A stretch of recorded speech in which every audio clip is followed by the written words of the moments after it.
വാൽപ്പാറ കേരളത്തിൻ്റെ വിങ്ങലായിരിക്കുകയാണ്. ഇതിനു മുമ്പും വർദ്ധിച്ചു വരുന്ന ഒരുപാട് അപകടങ്ങൾ നമ്മുടെ മുന്നിലുണ്ടായിട്ടുണ്ട്. എന്നിട്ടും ഈ പല ഉദാഹരണങ്ങൾ മുന്നിലുണ്ടായിട്ടും വർദ്ധിച്ചു വരുന്ന ഈ റോഡ് അപകടങ്ങൾ അതെന്താണ് നമുക്ക് തരുന്ന പാഠം?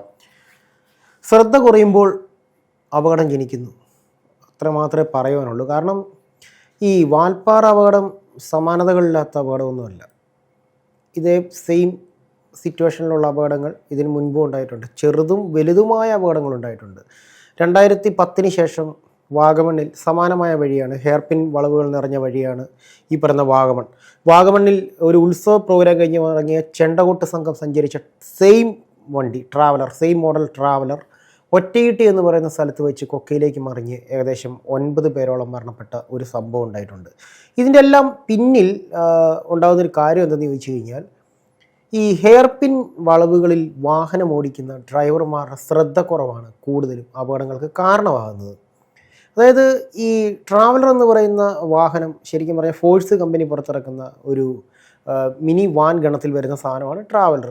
അത് 3-4 വേരിയൻറ്റുകളുണ്ട്. 13 സീറ്റ്, അതുപോലെ തന്നെ 29 സീറ്റ്, 33 സീറ്റ്, 41 സീറ്റ്, ഇങ്ങനെ വണ്ടി വലിപ്പത്തിനനുസരിച്ച് ഇങ്ങനെ മാറ്റങ്ങൾ വരുന്ന പല വകുപ്പിൽ വരുന്ന വാഹനങ്ങളുള്ളൊരു ഇതാണ് ട്രാവലർ ഗണത്തിൽ വരുന്നത്. എല്ലാം ട്രാവലർ എന്ന് പറയുന്ന ഒരു ഗണത്തിൽ ഷേപ്പ് ചെറിയ വ്യത്യാസങ്ങളൊക്കെ ഉണ്ടാകും, നീളക്കൂടുതലുണ്ടാകും, വീതി കൂടുതലുണ്ടാകും എന്നുള്ള ഒഴിച്ചു കഴിഞ്ഞാൽ ബ്രേക്കിംഗ് സിസ്റ്റത്തിൽ ഈ വണ്ടി ഇറങ്ങിയ കാലം തൊട്ട് ഇന്ന് വരേക്കും ഫോഴ്സ് ട്രാവലർ യാതൊരുവിധ മാറ്റങ്ങളും വരുത്താതെ മുന്നോട്ട് പോകുന്ന ഒരിതാണ്.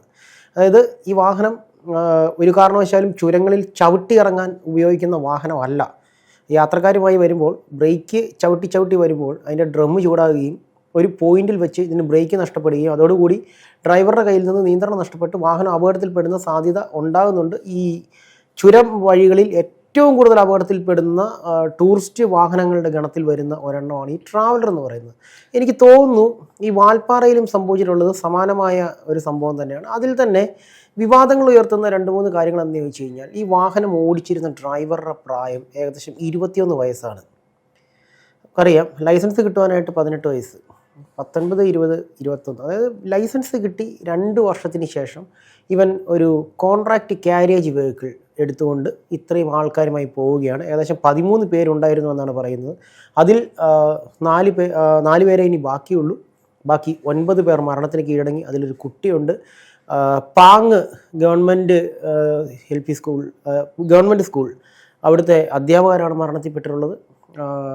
ഒരു ഒറ്റ നിമിഷം കൊണ്ട്, കണ്ണടച്ച് തുറക്കുന്ന ഒരു നിമിഷം കൊണ്ട് ഒരു സ്കൂളിലെ അധ്യാപകർ പൂർണ്ണമായും ആ സ്കൂളിൽ നിന്ന് മാഞ്ഞു പോവുകയാണ്. ഇനി ആകെപ്പാടെ ആ സ്റ്റാഫ് റൂമിൽ അവശേഷിക്കുന്നത് വെറും 3 പേരാണെന്നാണ് വാർത്തകൾ പ്രകാരം പുറത്തു വരുന്നത്. അതിൽ പാചക തൊഴിലാളിയും മരണമടങ്ങി.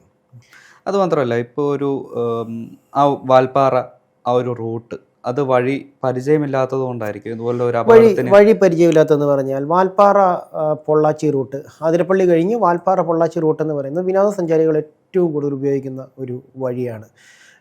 എനിക്ക് തോന്നുന്നു കേരളത്തിൻ്റെ അതായത് കേരള തമിഴ്നാട് അതിർത്തിയിൽ ഏറ്റവും മനോഹരമായ ഹെയർപിൻ വളവുകൾ ഉള്ള ഒരു വഴിയാണ് ഈ പറയുന്ന പൊള്ളാച്ചി വാൽപ്പാറ റൂട്ട്. അവിടെ ഈ വരയാടുകളുടെ സാന്നിധ്യമുണ്ട്, വന്യമൃഗങ്ങളുടെ സാന്നിധ്യമുണ്ട്. അതുകൊണ്ട് തന്നെ റോഡരികിൽ നിന്ന് വാഹനം നിർത്തി ദൃശ്യങ്ങൾ പകർത്തുകയോ കാഴ്ചകൾ കാണുകയോ ചെയ്യരുതെന്ന് പറഞ്ഞാലും റോഡരികിൽ നിർത്തിയിട്ടിരിക്കുന്ന വാഹനങ്ങളുടെ നീണ്ട നേരം നമുക്കൊരു കാഴ്ചയായി കാണാൻ പറ്റുന്നതാണ്. പിന്നെ ഒരു ടാസ്ക് റോഡാണ്. ഏറ്റവും വലിയ ഹെയർപിന്നുകളുള്ള കേരളത്തിലെ പ്രധാന റോഡുകളിൽ, അല്ലെങ്കിൽ ഈ പറയുന്ന കേരള തമിഴ്നാട് അതിർത്തിയിലെയും അല്ലെങ്കിൽ കേരള ബോർഡറിലെ ഏറ്റവും ടാസ്ക് നിറഞ്ഞ ഒരു വഴിയാണ് അവിടെ. ഇവിടെ തന്നെ ആക്സിഡൻറ്റ് ഉണ്ടായിട്ടുള്ളതെന്ന് പറയുന്നത് ഏതാണ്ട് 16ാമത്തെ വളവിൽ നിന്നും ഈ വാഹനം വന്നിട്ടുള്ളത് 9ാമത്തെ ഹെയർപിന്നിലെ റോഡിലേക്കാണ് വന്ന് പതിച്ചിട്ടുള്ളത്. നമുക്കറിയാം, ഹെയർപിൻ റോഡെന്ന് പറയുന്നത് വളഞ്ഞു പോകുന്നതാണ്. ഏകദേശം 300 അടി താഴ്ച, ഏകദേശം 300 to 500 അടി താഴ്ചയിലേക്കാണ് പതിച്ചിട്ടുള്ളത്. 500 അടി താഴ്ചയിൽ നിന്ന് പതിച്ചിട്ടും വാഹനം നിൽക്കാതെ 8ാമത്തെ ട്രാക്കിലേക്ക് പോകുവാനായി കുഴിയിലേക്ക് ചാടി ഒരു ഉണക്കമരത്തിൽ തട്ടിയാണ് നിൽക്കുന്നത്. അതിൻ്റെ ദൃശ്യങ്ങളൊക്കെ നമ്മൾ കണ്ടതാണ്. റോഡിൽ ചിതറിക്കിടക്കുന്ന മൃതദേഹങ്ങൾ, പരിക്ക് പറ്റി കിടക്കുന്ന ആളുകൾ, എന്ത് ചെയ്യണമെന്നറിയാതെ പകച്ചു നിൽക്കുന്ന ആൾക്കൂട്ടം. ഇങ്ങനൊരു ദൃശ്യം സമാനതകളില്ലാത്തൊരു ദൃശ്യമാണ്. കാരണം ഇതിനു മുൻപും ഇതേപോലുള്ള ആക്സിഡൻറ്റുകൾ ഉണ്ടായിട്ടുണ്ടെങ്കിലും ഈ ഒരു അപകടത്തെ എന്ത് കാരണം കൊണ്ടാണ് ഈ അപകടം വ്യത്യസ്തമാകുന്നതെന്ന് ചോദിച്ചു കഴിഞ്ഞാൽ എനിക്ക് തോന്നുന്നു ഇപ്പോൾ മുൻപ് ഈ പറയുന്ന വിവരങ്ങളൊക്കെ പുറത്തേക്ക് വരുന്നതിന് ഒരു പരിമിതിയും ഉണ്ട്. സോഷ്യൽ മീഡിയ ഇത്രയും ആക്റ്റീവ് ആവാതിരുന്ന കാലഘട്ടങ്ങളിലാണ് ഇത്തരത്തിലുള്ള ആക്സിഡൻറ്റുകൾ റിപ്പോർട്ട് ചെയ്യപ്പെട്ടുള്ളത്. ഞാനൊക്കെ ജനിക്കുന്നതിനും വർഷങ്ങൾക്ക് മുമ്പ്, അതായത് ഏകദേശം 40 വർഷങ്ങൾക്ക് മുമ്പ് സമാനമായ ഒരു അപകടം കോട്ടയം ജില്ലയിൽ സംഭവിച്ചിട്ടുണ്ട്. കാഞ്ഞിരപ്പള്ളിയിൽ ടൗണിലേക്ക് വരുന്നതിന് മുൻപ് ഒരു വലിയ വളവാണ്, അതിൻ്റെ താഴെ കൂടി മണിമല റോഡ് കടന്നു പോകുന്നു. ഈ മെയിൻ റോഡിൽ നിന്നും, അതായത് കോട്ടയം കുമളി പാതയിൽ നിന്നും ഒരു പ്രൈവറ്റ് ബസ് നിറച്ച് യാത്രക്കാരുമായി ഈ മണിമല റോഡിലേക്ക് പതിക്കാതെ നേരെ പറന്നു പോകുന്നത് പോലെ വന്നിട്ട് മണിമല ആറ്റിലേക്ക് പതിച്ച ഒരു സംഭവം ഉണ്ടായിട്ടുണ്ട്. അന്നും ധാരാളം ആളുകൾക്ക് മരണം സംഭവിച്ചാണ്. അത് പൈക സ്വദേശിയുടെ ഉടമസ്ഥതയിലുള്ള ഒരു സ്വകാര്യ ബസ്സായിരുന്നു. അതും ഏതാണ്ട് 13-14 പേരോളം മരണപ്പെട്ട ഒരു വലിയ ദുരന്തമായിരുന്നു. പക്ഷേ അതൊന്നും ഈ പറയുന്ന ചരിത്രത്തെ അടയാളപ്പെടുത്താതെ പോയ അപകടങ്ങളാണ്. അതുപോലെ തന്നെ ഐങ്കൊമ്പ് ദുരന്തത്തിന് മുൻപേ ഇതേ സമാന ദുരന്തം ഈ പൊൻകുന്നത്തുണ്ടായിട്ടുണ്ട്. അന്ന് KSRTC ബസ്സുകളിൽ പമ്പുകൾ നിലവിൽ വരുന്നതിനിപ്പുറം KSRTC ബസ്സുകളിൽ ഓയിൽ നിറച്ചുകൊണ്ടിരുന്നത് വലിയ ക്യാനുകളിൽ മേടിച്ചു കൊണ്ടുവന്ന് അത് നിറക്കുകയാണ്. അപ്പം ആ സമയത്ത് ബസ്സിനുള്ളിൽ പുകവലി പാടില്ല എന്നുള്ള ബോർഡ് വന്നത് തന്നെ ആ ഒരു സംഭവത്തോടു കൂടിയാണ്. അപ്പം കണ്ടക്ടറോ അല്ലെങ്കിൽ വാഹനത്തിൻ്റെ കിളിയോ വിളിച്ചു പറയും, ഇന്ധനം നിറയ്ക്കുവാണ്, ബീഡിയൊന്നും വലിക്കരുത് എന്ന് പറയും. അപ്പോൾ അങ്ങനെ പറഞ്ഞ് ഈ പൊൻകുന്നത്ത് നിന്നും മണിമലയ്ക്ക് പോകുന്ന സെയിം റൂട്ട്, അതായത് ഒരു ഇറക്കമാണ്, ഒരു വലിയ ഇറക്കമാണ്. പൊൻകുന്നം ടൗണിൽ വന്നിട്ടുള്ളവർക്കറിയാം. ഈ ചിറക്കടവ് റൂട്ടിലേക്ക് പോകുന്നൊരു വലിയ ഇറക്കം. അവിടെ വാഹനം നിർത്തിയിട്ട് ഇന്ധനം നിറച്ചുകൊണ്ടിരിക്കുമ്പോൾ ഏതോ ഒരു യാത്രക്കാരൻ വാഹനത്തിനുള്ളിരുന്ന് ബീഡി കത്തിക്കാനായിട്ട് തീപ്പെട്ടി ഉരയ്ക്കുകയും ഒരു നിമിഷം കൊണ്ട് തന്നെ ആ വാഹനം മുഴുവൻ കത്തിപ്പെട്ട് കഴിഞ്ഞു. അതാണ് കേരളത്തിൽ റിപ്പോർട്ട് ചെയ്ത ആദ്യത്തെ ബസ് തീപിടുത്തം. അതിനുശേഷമാണ് ബസ്സുകളിൽ വാഹനത്തിനുള്ളിൽ പുകവലി പാടില്ല എന്നുള്ള ബോർഡ് പ്രത്യക്ഷപ്പെടുന്നത്. കേരളത്തിലുടനീളം ബോർഡ് പ്രത്യക്ഷപ്പെടാൻ കാരണമായ ഒരു സംഭവമാണ്. പക്ഷേ ഈ വാൽപ്പാറ ദുരന്തത്തിലേക്ക് വരുമ്പോൾ ശ്രദ്ധിക്കേണ്ട 2-3 കാര്യങ്ങളെന്ന് പറഞ്ഞാൽ, ദീർഘദൂര യാത്രകളിൽ അല്ലെങ്കിൽ ഹെയർപിൻ റൂട്ടുകളിൽ ട്രാവലർ പോലെയുള്ള വാഹനങ്ങളിൽ യാത്ര ചെയ്യുമ്പോൾ ചുരത്തിലൂടെ വാഹനം ഓടിച്ച് പരിചയമുള്ള ഡ്രൈവർമാരെ തീർച്ചയായും വാഹനം ഏൽപ്പിക്കുവാൻ വാഹന ഉടമയും അല്ലെങ്കിൽ ടൂർ പോകാനായിട്ട് വാഹനം വിളിക്കുന്ന വ്യക്തികളും ശ്രദ്ധിക്കണമെന്നുള്ളത് ഒന്നാമത്തെ കാര്യം. മുൻപെന്ന് പറഞ്ഞു കഴിഞ്ഞാൽ ബാഡ്ജ് നിയമം ഉണ്ടായിരുന്നു. അതായത് ടാക്സി ഡ്രൈവർമാർക്ക് ബാഡ്ജ് നിയമം. ഈ ബാഡ്ജ് നിയമം എടുത്ത് മാറ്റിയത് കൂടി സംഭവിച്ചത് എന്താണെന്ന് ചോദിച്ചു കഴിഞ്ഞാൽ, ലൈസൻസ് കിട്ടുന്നൊപ്പം തന്നെ 4 വീൽ ഡ്രൈവിങ്ങിൻ്റെ ലൈസൻസ് കിട്ടുന്ന ഒപ്പം തന്നെ ഇതുപോലുള്ള കുഞ്ഞു കുട്ടികൾ അല്ലെങ്കിൽ എന്താ പറയുന്നത് ഇപ്പോഴത്തെ 2K കിഡ്സ്, അവർ നേരെ വന്ന് കയറുന്നത്, കാർ ഓടിച്ച പരിചയം മാത്രം കൊണ്ട് നേരെ വന്ന് കയറുന്നത് ട്രാവലർ പോലുള്ള വാഹനങ്ങളിലേക്കാണ്.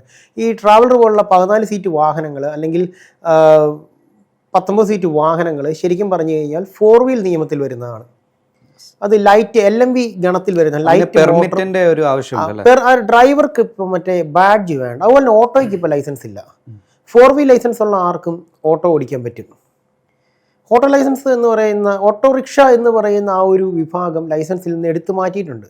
മുൻപെന്ന് പറഞ്ഞു കഴിഞ്ഞാൽ LMV light motor vehicle, autorickshaw, പിന്നെന്ന് പറഞ്ഞു കഴിഞ്ഞാൽ ബാഡ്ജ്, അത് ടാക്സി ഓടിക്കാനായിട്ട് ബാഡ്ജ് വേണം. പിന്നെ ഉള്ളത് ഹെവിയിൽ പാസഞ്ചർ ആൻഡ് ഗുഡ്സ്.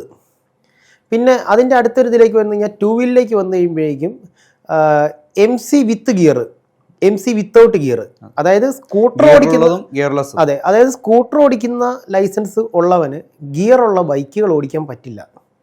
അവന് ഈ പറയുന്ന ഗിയർലെസ് സ്കൂട്ടറുകൾ ഓടിക്കാൻ മാത്രമാണ് ലൈസൻസ്. പക്ഷേ ഇപ്പോഴെന്ന് പറഞ്ഞു കഴിഞ്ഞാൽ MC മോട്ടോർ സൈക്കിൾ, അതിൽ ഗിയറോ ഒന്നുമില്ല. ഗിയർലെസ്സിൽ ഓടിച്ച് മാത്രം പരിചയമുള്ള ഗിയർ വണ്ടി എടുത്ത് റോഡിൽ ഇറങ്ങി അപകടങ്ങൾ ഉണ്ടാക്കുന്ന കാഴ്ചകൾ നമ്മൾ കാണുന്നുണ്ട്.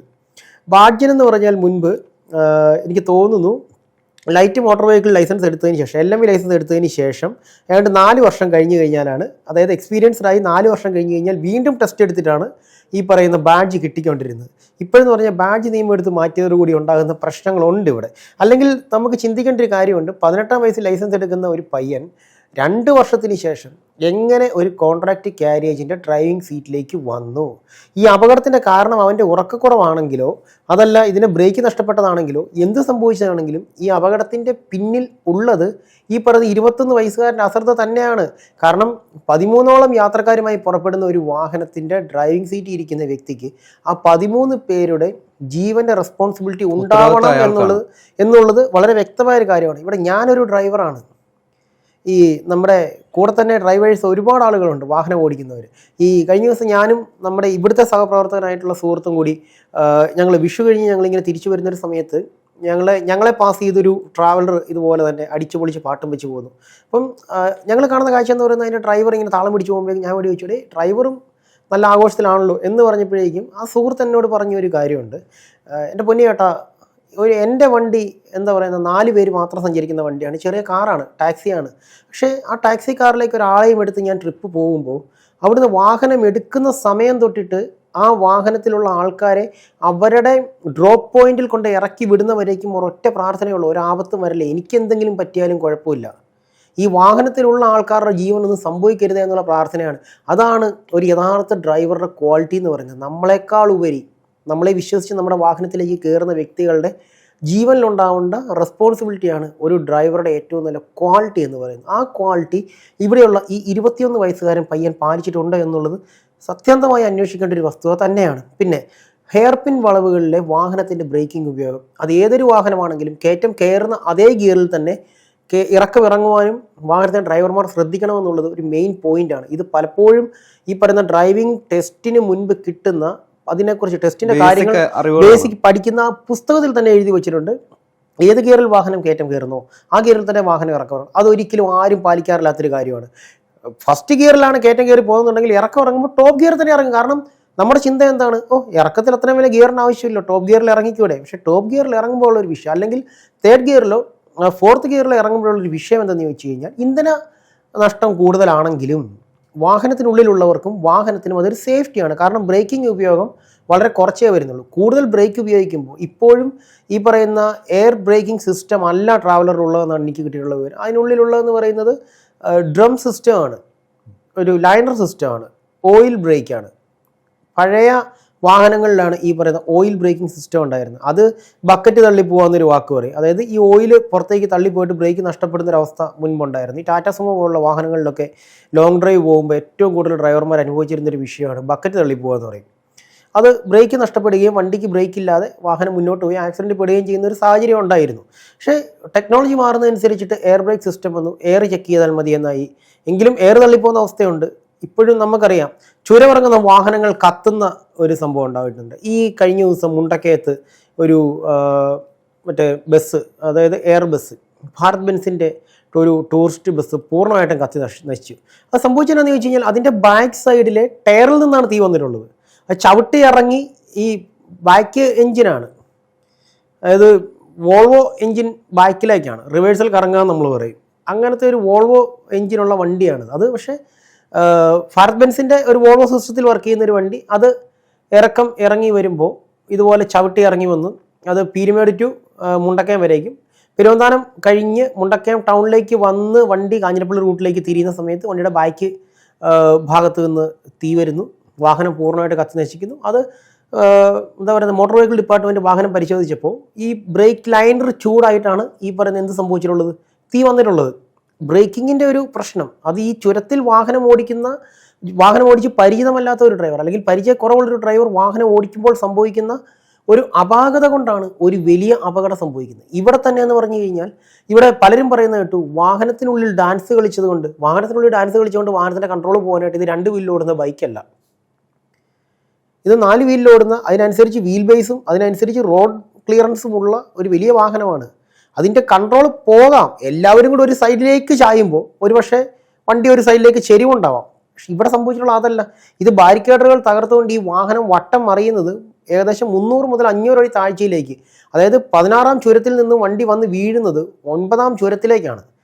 മനസ്സിലാക്കുക, 9ാം ചുരത്തിലേക്ക് ഒരു വാഹനം വന്ന് പതിക്കുമ്പോൾ പലതവണ വാഹനം കാരണം മറിഞ്ഞിട്ട് പിന്നീട് എടുത്തിടുന്ന പോലെ താഴേക്ക് വന്ന് പതിക്കുവാണ്. നല്ല ഫോഴ്സിൽ അത്രയും വെയിറ്റ് ഉള്ള വാഹനം അത് മറിയുമ്പോൾ അതിൻ്റെ റോളിങ് കൂടുന്നതനുസരിച്ചിട്ട് വണ്ടിയുടെ ആ ഒരു പതിക്കാനുള്ള സ്പീഡ് കുറയുവാണ്. ഇത് ഓടി വന്നങ്ങ് ഇറങ്ങുമല്ലോ, ഇത് മറിയുന്നു, പലവരും മറിയുന്നു, അതിനുശേഷം പിന്നീട് വന്ന് നിലത്തേക്ക് പതിക്കുന്നു. അപ്പോൾ ആ ഒരു ഫോഴ്സിനെ നമുക്ക് കണ്ടാൽ അറിയാം. അതൊരു ട്രാവലർ ആണെന്ന് പോലും തിരിച്ചറിയാൻ പറ്റാത്ത പോലെ ആ വാഹനം നിശേഷം തകർന്നു പോയിരിക്കുകയാണ്. അതിനുള്ളിൽ നിന്ന് ആളുകൾ പുറത്തേക്ക് തെറിച്ച് ചെതറി കിടക്കുകയാണ്. നമ്മൾ തന്നെ ഇതിൻ്റെ ഫെയ്ഡ് ചെയ്യാത്ത ദൃശ്യങ്ങൾ നമ്മുടെ കയ്യിലുണ്ട്. അത് നമുക്ക് പ്രേക്ഷകരെ കാണിക്കാൻ പറ്റുന്നതാണ്. അതിൽ തന്നെ വ്യക്തമായിട്ട് കാണിക്കുന്നുണ്ട് മൃതശരീരങ്ങൾ ചിതറി കിടക്കുകയാണ് റോട്ടിൽ. ഭീകരമായൊരു ദൃശ്യമാണ്. ഇതേപോലുള്ളൊരു ദൃശ്യം ഞാൻ മുൻപ് കണ്ടിട്ടുള്ളതെന്ന് പറയുന്നത്, ഞാൻ നേരിട്ട് ദൃക്സാക്ഷിയായിട്ടുള്ള സംഭവം എന്ന് പറയുന്നത് വടക്കഞ്ചേരി ആക്സിഡന്റ് ആണ്. അതായത് അതെ, ടൂറിസ്റ്റ് ബസ്സുകൾക്ക് മുഴുവൻ വെള്ള നിറം അടിക്കാൻ കാരണമായ വടക്കഞ്ചേരി അപകടം നടക്കുമ്പോൾ, ഈ അപകടം നടന്ന എക്സാക്റ്റ് ലൊക്കേഷനിലാണ് ഞാൻ താമസിക്കുന്നത്, അഞ്ചുമൂർത്തിമംഗലം വടക്കേത്തറ എന്ന് പറയും. ഞാനൊരു ജോലി സംബന്ധമായ ആവശ്യമായി ഞാൻ പാലക്കാട് വടക്കഞ്ചേരി താമസിക്കുന്ന സമയത്താണ് ഈ പറയുന്ന അഞ്ചുമൂർത്തിമംഗലത്ത് ഈ ആക്സിഡന്റ് ഉണ്ടാകുന്നത്. അതൊരു രാത്രി 11 മണി സമയത്തോടെയാണ് ഈ ഒരു ശബ്ദം കേൾക്കുന്നതും. പിന്നീട് ഞങ്ങൾ ആംബുലൻസുകളുടെ സൗണ്ട് കേട്ട് ഈ പറയുന്നത്, അന്നേരം അത് ആക്സിഡന്റ് ആണെന്ന് അറിയില്ല, കാരണം ഹൈവേ ആണ്, ഒരു ചെറിയ ചാറ്റൽ മഴയുണ്ട്, ഇടിവെട്ടിയതാണെന്നുള്ളൊരു ശബ്ദം കേട്ടപ്പോൾ ഇടിവെട്ടിയതാണ് എന്ന് പ്രതീക്ഷിച്ചിരുന്നു. പിന്നീട് ആംബുലൻസുകളുടെ കൂട്ടത്തിലുള്ള ശബ്ദം കേട്ട് കഴിഞ്ഞപ്പോഴേക്കും അപകടമാണ്, നമുക്കൊന്ന് പോയി നോക്കാമെന്നും പറഞ്ഞ് ഞാനും എൻ്റെ അർദ്ധ സഹോദരനും കൂടെ അവിടെ ചെല്ലുമ്പോൾ ഞങ്ങൾ കാണുന്ന കാഴ്ച ഇതുപോലെ തന്നെ റോഡിൽ കിടക്കുന്ന ഒരു കാൽപ്പത്തിയാണ്. അതും ശ്രദ്ധ നശിക്കുന്ന നിമിഷം ഉണ്ടാകുന്ന ഒരു അപകടമാണ്. കാരണം വടക്കഞ്ചേരി ടോള് കടന്ന് പോന്നിട്ടുള്ള ഈ പറയുന്ന ലുമിനോസ് എന്ന് പറയുന്ന ബസ്സിൻ്റെ വേഗതയെക്കുറിച്ച്, അല്ലെങ്കിൽ ഈ പറയുന്ന കുതിരാൻ ടണലിൽ കൂടി കടന്നു വന്നിട്ടുള്ള ആ ബസ്സിൻ്റെ വേഗതയെക്കുറിച്ചൊന്നും ഒരുപാട് വിവാദങ്ങളുണ്ടായിരുന്നു. പക്ഷേ അവിടെ അപകടം സംഭവിച്ചത് KSRTC ബസ് കാരണം കൊണ്ട്. KSRTC നടു റോഡിൽ നിർത്തുകയാണ് ആളെ ഇറക്കുവാനായി. പെട്ടെന്ന് ആ KSRTC നിർത്തുമ്പോൾ പാഞ്ഞു വരുന്ന ഈ ടൂറിസ്റ്റ് ബസ്സിന് ബ്രേക്ക്, ഈ വാഹനത്തെ കാണുന്നത് സഡൻലിയാണ്, വെട്ടിച്ച് മാറ്റാനുള്ള സമയത്തിനുള്ളിൽ തന്നെ പിന്നിലേക്ക് ഇടിച്ചു കയറുന്നു. അതിനുശേഷം പോകുന്ന ഈ വാഹനം മറിയുകയാണ്. അവിടെ നമ്മൾ KSRTC മാത്രം കുറ്റം പറയുകയല്ല, പരിമിതമായ സ്പീഡിലായിരുന്നു വന്നിരുന്നെന്നുണ്ടെങ്കിൽ ആ വാഹനത്തിലുള്ള ജീവനുകൾക്ക്, ആ ഡ്രൈവർക്ക്, ഈ പറയുന്ന അസുരൻ എന്ന് പേരുള്ള ലുമിനോസ് എന്ന് പറയുന്ന വാഹനം ഓടിക്കുന്ന ആ ഒരു ഡ്രൈവർക്ക് തൻ്റെ വാഹനത്തിനുള്ളിൽ ഉണ്ടായിരുന്ന വ്യക്തികളുടെ ജീവനിൽ എന്തെങ്കിലും ഒരു ഉത്തരവാദിത്വം ഉണ്ടായിരുന്നുവെങ്കിൽ ഇത്രയും വലിയ സ്പീഡിൽ ഇയാൾ പോവില്ല. ചേട്ടാ സ്പീഡ് കുറയ്ക്കണം എന്ന് പറയുവാനായിട്ട് പിന്നിൽ നിന്നും മുന്നിലേക്ക് വന്നൊരു വിദ്യാർത്ഥി അടക്കം മരണപ്പെടുകയാണ് ആ സംഭവത്തിൽ. അവൻ ഒരു വീടിൻ്റെ അത്താണിയായിരുന്നു, ഒരേ ഒരു മകനാണ്, അവനടക്കം കുടുംബത്തിന് നഷ്ടപ്പെട്ടു. മൊത്തത്തിൽ അന്ന് മരണപ്പെട്ട KSRTC ബസ്സിലുണ്ടായിരുന്ന 3 പേരടക്കം മൊത്തം മരണത്തിന് കീഴടങ്ങിയത് 13 പേരാണ്. മനസ്സിലായോ? നമ്മുടെ എറണാകുളം ജില്ലയിൽ നിന്ന് യാത്ര പോയ കുട്ടികളാണ് മരണത്തിലേക്ക് പോയത്. അതും എന്താണ് ഈ അപകടങ്ങളുടെ എല്ലാം പിന്നിലുള്ള ഒരു ബേസിക് പോയിന്റ് എന്ന് പറയുന്നത് ശ്രദ്ധക്കുറവാണ്. എല്ലാ അപകടങ്ങളിലും ശ്രദ്ധക്കുറവ് തന്നെയാണ്. പിന്നെ നമ്മളുടേതല്ലാത്ത പ്രശ്നങ്ങൾ കൊണ്ട് വന്നു കയറുന്ന ചില അപകടങ്ങളുണ്ട്. ആ അപകടങ്ങളിലും മറുവശത്തുള്ളവൻ്റെ ശ്രദ്ധ കുറവാണ് ഈ അപകടത്തിന് കാരണം. നമ്മൾ തെറ്റ് ചെയ്തിട്ടില്ലായിരിക്കാം, നമ്മൾ കറക്റ്റ് ട്രാക്ക് നോക്കി, നമ്മൾ കൃത്യമായ റോഡ് നിയമങ്ങൾ പാലിച്ചാണ് പോകുന്നതെന്നുണ്ടെങ്കിലും മറുസൈഡിൽ വരുന്നവൻ്റെ ശ്രദ്ധക്കുറവ് കൊണ്ട് നമ്മൾ അപകടത്തിൽപ്പെടുന്ന അവസ്ഥ. എല്ലായിടത്തും അപകടം എന്ന് പറയുന്ന സംഭവത്തിന് ശ്രദ്ധക്കുറവ് തന്നെയാണ്. അത് വാഹനത്തിനുണ്ടാകുന്ന ഫെയിലിയർ ആണെങ്കിൽ പോലും അത് ശ്രദ്ധക്കുറവാണ്. ഒരു ഡ്രൈവർ തൻ്റെ വാഹനം എടുക്കുന്നതിനിപ്പുറം അതിൻ്റെ ബ്രേക്ക് കറക്റ്റ് ആണോ എന്ന് പരിശോധിക്കണം, ടയറിലെ എയർ കറക്റ്റ് ആണോ എന്ന് പരിശോധിക്കണം, ഓയിൽ പരിശോധിക്കണം, റേഡിയേറ്റർ കൂളൻ്റ് ഉണ്ടോ എന്ന് പരിശോധിക്കണം, എഞ്ചിനിൽ നിന്ന് എന്തെങ്കിലും ശബ്ദം കേൾക്കുന്നുണ്ടെന്ന് പരിശോധിക്കണം. ഇതൊക്കെ ആരുടെ ഉത്തരവാദിത്വമാണ്? വാഹനം ഓടിക്കുന്ന ഡ്രൈവർ ഉത്തരവാദിത്വമാണ്. അവൻ്റെ ശ്രദ്ധ കുറവാണ് വാഹനത്തിനുണ്ടാകുന്ന ഫെയിലിയറും. ആ ഫെയിലിയറും കൊണ്ടുണ്ടാകുന്ന ആക്സിഡൻറ്റും ശ്രദ്ധക്കുറവ് കൊണ്ടാണ്. അതുകൊണ്ട് തന്നെ ഞാൻ പറയുകയാണ്, ശ്രദ്ധ മരിക്കുമ്പോൾ അപകടങ്ങൾ സൃഷ്ടിക്കപ്പെടുന്നു. ഓരോ അപകടങ്ങളും വെറും അപകടങ്ങൾ മാത്രമല്ല, ശിഥിലമാക്കപ്പെടുന്ന ഒരുപാട് കുടുംബങ്ങളുണ്ട്. ഇവിടെ തന്നെ നോക്കുകയാണെന്നുണ്ടെങ്കിൽ നമുക്കറിയാം, ഈ മലപ്പുറത്ത് നിന്ന് പോയിട്ട് അപകടത്തിൽപ്പെട്ടുള്ളതെന്ന് പറയുന്നത് അജിത 54 വയസ്സാണ്. 54 വയസ്സുള്ള അജിത, അദ്ദേഹം ആ സ്കൂളിലെ, അതായത് പാങ് ഗവൺമെൻറ് സ്കൂളിലെ പ്രധാന അധ്യാപികയാണ്. പിന്നെ ഉള്ളത് അധ്യാപികയായിട്ടുള്ള റംല 52 വയസ്സാണ്. പിന്നെ ഉള്ളത് സാജിദ എന്ന് പറയുന്ന 45 വയസ്സുള്ള സ്കൂൾ ജീവനക്കാരി, അവരദ്ദേഹത്തെ ആ സ്കൂളിലെ പാചക തൊഴിലാളിയാണ്. പിന്നെ ഉള്ളത് മജീദ് 43 വയസ്സ്, അദ്ദേഹം അധ്യാപകനാണ്. റുഖിയ 39 വയസ്സ്, അധ്യാപികയാണ്, 39 വയസ്സാണ്. പിന്നെ ഉള്ളത് ആശ ടീച്ചർ, അധ്യാപിക ആശ ടീച്ചർ എന്ന് പറയുന്ന ആശ 41 വയസ്സാണ്. പിന്നെ ഉള്ളത് ഷക്കീല 37 വയസ്സാണ്. ഈ ടീച്ചർ, ഇതിനകത്ത് ഇനി ഇവരുടെ കാര്യങ്ങളിലേക്ക് കടന്നു വരാനുണ്ട്, ചെറിയ പോയിന്റ് നമുക്ക് നിർത്താം. പിന്നെ ഉള്ളത് സുഹ്റ 43 വയസ്സ്. പിന്നെ ഉള്ളത് ഹിഷാം എന്ന് പറയുന്ന 12 വയസ്സുള്ള ഒരു വിദ്യാർത്ഥി. ഹിഷാമിൻ്റെ അമ്മയും മരണത്തിൽപ്പെട്ടിട്ടുണ്ട്. അമ്മയും പോയി, ഈ ഹിഷാമും പോയി. ഈ ഷക്കീല എന്ന് പറയുന്ന ടീച്ചർ ഈ സ്കൂളിൽ നിന്ന് മറ്റൊരു സ്കൂളിലേക്ക് പോയതാണ്. പക്ഷേ ബന്ധം കണ്ടിന്യൂ ചെയ്ത് പോകാനായിട്ട് ടൂറിന് വരുന്നു. പിന്നെ ഉള്ളതെന്ന് പറയുന്നത് ഞാൻ പറഞ്ഞ മജീദ് സാറ്. ഈ മജീദ് സാറ് അതിജീവനത്തിൻ്റെ ഒരു വലിയ അടയാളമായിരുന്നു. കാരണം ഇരു കണ്ണുകൾക്കും കാഴ്ചയില്ലാത്ത വ്യക്തിയാണ് മജീദ് സാർ. മജീദ് സാറിൻ്റെ ഭാര്യയും അപകടത്തിൽ മരണപ്പെട്ടിട്ടുണ്ട്. മജീദ് സാറിൻ്റെ ഭാര്യ ടീച്ചറാണ്, ആ സ്കൂളിൽ തന്നെ ടീച്ചറാണ്. ടീച്ചർ ഒരു കൈത്താങ്ങായിരുന്നു. കാരണം സാർ, ഞാൻ പറഞ്ഞല്ലോ, അതിജീവനത്തിൻ്റെ ഒരു വലിയ അടയാളമായിരുന്നു സാർ. ഇരു കണ്ണുകൾക്കും കാഴ്ചയില്ലാത്ത, എന്നാൽ അകക്കണ്ണിൻ്റെ വെളിച്ചത്തെ കുഞ്ഞുങ്ങൾക്ക് അറിവായി പകർന്നു കൊടുക്കണമെന്ന് ആഗ്രഹിച്ച് തൻ്റെ പരിമിതികളോട് പോരാടി ജീവിതത്തിൽ ജയിച്ചു വന്ന 45 വയസ്സുകാരനായ മജീദ് സാറ് മരണത്തിൽ മടങ്ങുന്നു. ഒരു യാത്രയിൽ കുട്ടികളെ മുഴുവൻ പാടി സന്തോഷിപ്പിച്ച ടീച്ചറിൻ്റെ ദൃശ്യങ്ങൾ, ആശ ടീച്ചറിൻ്റെ ദൃശ്യങ്ങൾ നമ്മൾ കണ്ടതാണ്. ആശ ടീച്ചറും മരണത്തിലേക്ക് മടങ്ങുന്നു. തൻ്റെ കൂട്ടുകാരനോട് എടാ നാളെ എനിക്കൊരു യാത്രയുണ്ട്, കളിക്കാൻ പറ്റില്ല, ഇന്ന് കളിക്കാം എന്നും പറഞ്ഞ് കളിച്ച് മടങ്ങിയ ഹാഷിം അവനും മരണത്തിലേക്ക് മടങ്ങുന്നു. അങ്ങനെ എന്താ പറയുക, ഈ പറയുന്ന ഞാൻ പറഞ്ഞ സ്കൂളിലെ ഈ പറയുന്ന സ്കൂൾ ജീവനക്കാരായിട്ടുള്ള സാജിദ കുഞ്ഞുങ്ങളെ സ്നേഹത്തോടു കൂടി ഊട്ടിയിരുന്ന, അവർക്ക് വേണ്ട ഭക്ഷണങ്ങൾ വിളമ്പി കൊടുത്തിരുന്ന, നമുക്കറിയാം നമ്മൾ മലയാളികൾക്ക് ഒരു നേരത്തെ ഭക്ഷണം വിളമ്പുന്നവരോട് ഒരിക്കലും അവരുടെ മുഖം മനസ്സിൽ നിന്ന് പോവില്ല. അപ്പോൾ 2, 3, 4 വർഷം നീളുന്ന അധ്യയന വർഷങ്ങളിൽ മുഴുവൻ അവർക്ക് വേണ്ടി ആഹാരം വെച്ച് വിളമ്പിയിരുന്ന സാജിദ ഓർമ്മയാക്കി, അവർ വിളമ്പിയ ആ ഒരു രുചി മാത്രം ഇനി മനസ്സിൽ ബാക്കിയാക്കി സാജിദയെ മടങ്ങുമ്പോൾ, സാജിദയുടെ മകൻ ഇപ്പോൾ തിരിച്ചു വരവിൻ്റെ ഇതിലാണ്. അവൻ ആക്സിഡൻറ്റിൽ പെട്ടുപോയി. അവനിൽ നിന്നാണ് അപകടത്തിൽപ്പെട്ടത് ആരെന്നുള്ളത് മനസ്സിലാക്കുന്നത്. ഈ പറയുന്ന സാജിദയുടെ ഭർത്താവ് 8 വർഷം മുമ്പ് മരണപ്പെട്ടതാണ്. ഇന്ന് ആ കുട്ടി ജീവിതത്തിലേക്ക് നാളെ തിരിച്ചു വരും. അവൻ പരിക്കുകളോടെ പൊള്ളാച്ചിയിലെ ഗവൺമെൻറ് ഹോസ്പിറ്റലാണ്. അവൻ നാളെ പരിക്കുകളെല്ലാം ഭേദമായി തിരിച്ചു വരുമ്പോൾ അവൻ്റെ ജീവിതത്തിൽ ഇനി അച്ഛനില്ല, അവൻ അമ്മയില്ല. അതുപോലെ തന്നെ മജീദ് സാറിൻ്റെ കുടുംബത്ത് ആ കുഞ്ഞുങ്ങൾക്കിനി അച്ഛനുമില്ല, അമ്മയുമില്ല.